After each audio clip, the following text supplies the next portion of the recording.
Every agricultural system depends on one resource more than any other: soil. But here is the issue. Most farming systems treat soil as a medium and not a living asset. Crops are planted, inputs are added, then yields are extracted year after year. But soil is not infinite. And the reality is this: many agricultural systems are mining soil rather than managing it. If that continues, productivity does not collapse immediately. It dies a slow, painful death. Soil is a biological engine. Its function is driven by three interacting components. Firstly, the physical structure. Soil must allow roots to grow, water to infiltrate, and air to circulate within it. Secondly, the chemical composition.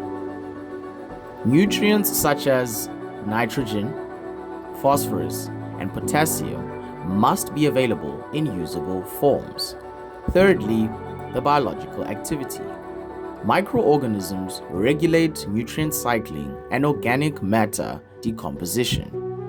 The key integrator of all three is soil organic matter. It improves structure and it stores nutrients. It also supports microbial life. When organic matter increases, water retention improves, nutrient efficiency also improves, and resilience to drought increases. But when it declines, the system becomes fragile. This is why soil is not just a part of agriculture. It is the platform that makes agriculture possible.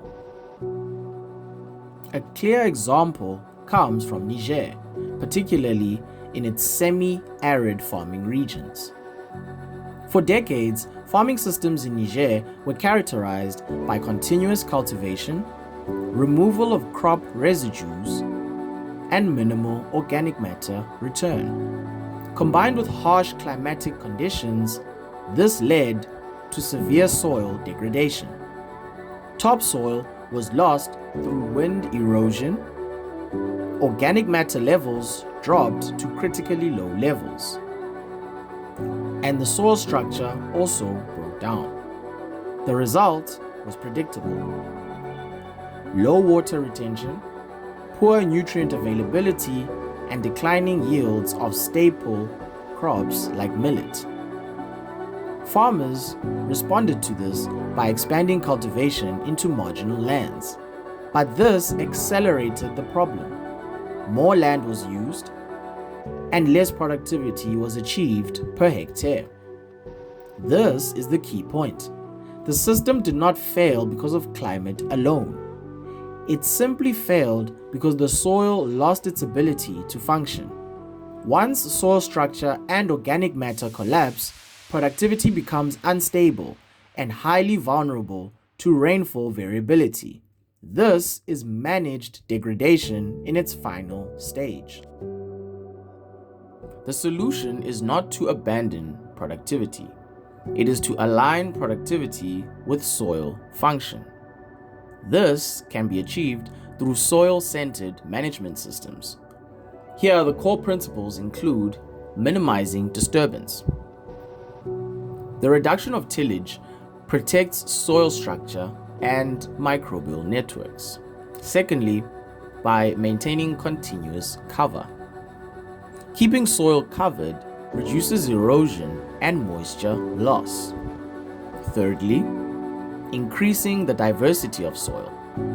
Crop rotation and mixed systems support biological complexity. And lastly, the use of recycling organic matter. Returning biomass to the soil builds organic carbon.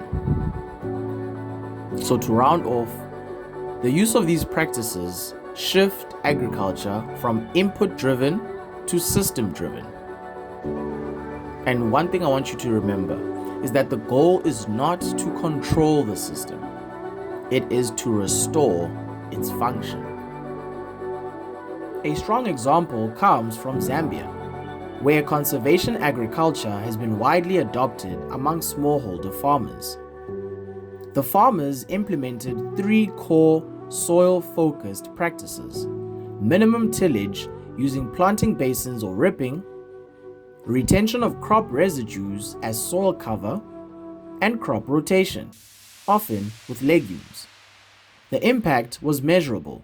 Soil organic matter increased over time, water infiltration improved significantly, and evaporation losses decreased due to soil cover.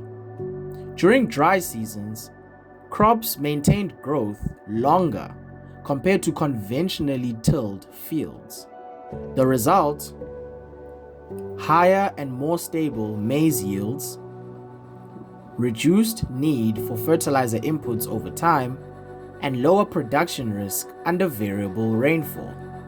According to programs supported by the Food and Agriculture Organization, farmers practicing conservation agriculture in Zambia consistently outperformed conventional systems, particularly in drought years. This is the critical shift. Productivity is no longer dependent on forcing the system with inputs. It is supported by soil function. To close, sustainable agriculture is often discussed in terms of technology, inputs, and innovation. But the foundation is far simpler. It's the soil. If the soil is functioning, agriculture becomes resilient. Water is used efficiently, and nutrients are cycled naturally. However, if soil is degraded, everything becomes more difficult, more expensive, and less stable. The future of agriculture will not be determined by how much we extract from the land. It'll be determined by how well we maintain the system beneath it. Because soil is not just where food grows, it is what makes food production possible.